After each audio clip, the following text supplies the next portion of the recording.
So now let's talk about how we go from I have a passion to a technology or an idea. What are the factors even within a technology or an idea that you would decide with your team? Now we talked about joining with a team.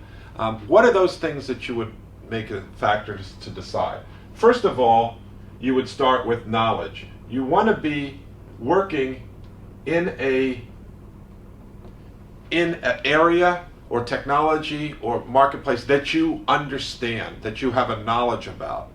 But that's necessary but not sufficient. The next thing is that you have to have a capability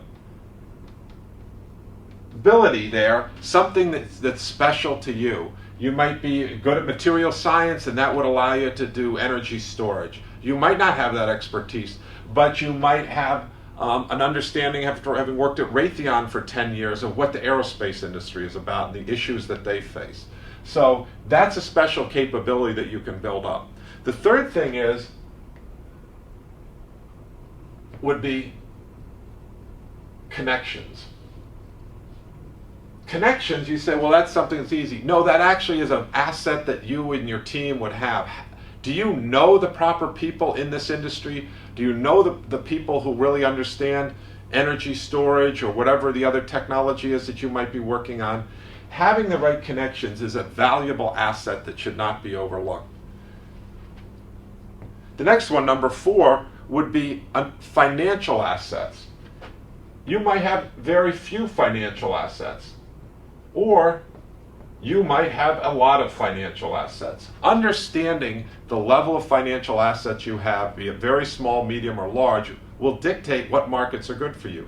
If you don't have a lot of assets, it's very hard to play in industries such as clean energy, where the price of poker is very high, where the price of entry is very high.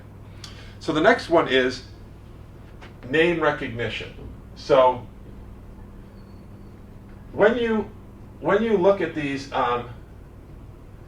markets, you might know the market, you might have capability in that market, you might know the right people, you might have the financial assets, but do the people in that market know someone on your team? Will they return the call when you contact them?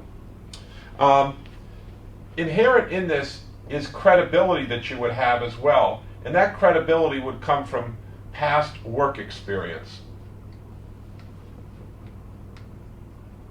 Now, past work experience could contribute as well to capability and knowledge and connections, but I bring that out because there's other things that would come from past work experience that I might not have included in here.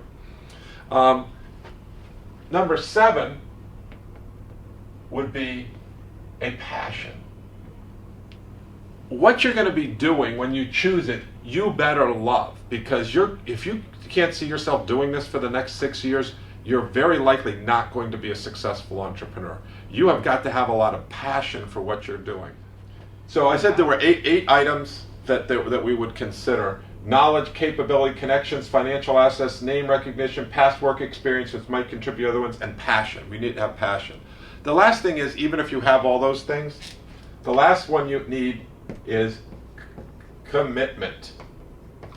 When we look at who will succeed and who will not succeed, who we take in our Founder Skills Accelerator, who we take into our more select classes, one of the number one things we look at is commitment, because the person who is committed to this, they're burning the boats, this is what they're going to do, is going to be more successful. Other people might start off with better technology, but in the end, the person who has the commitment is going to pass them all.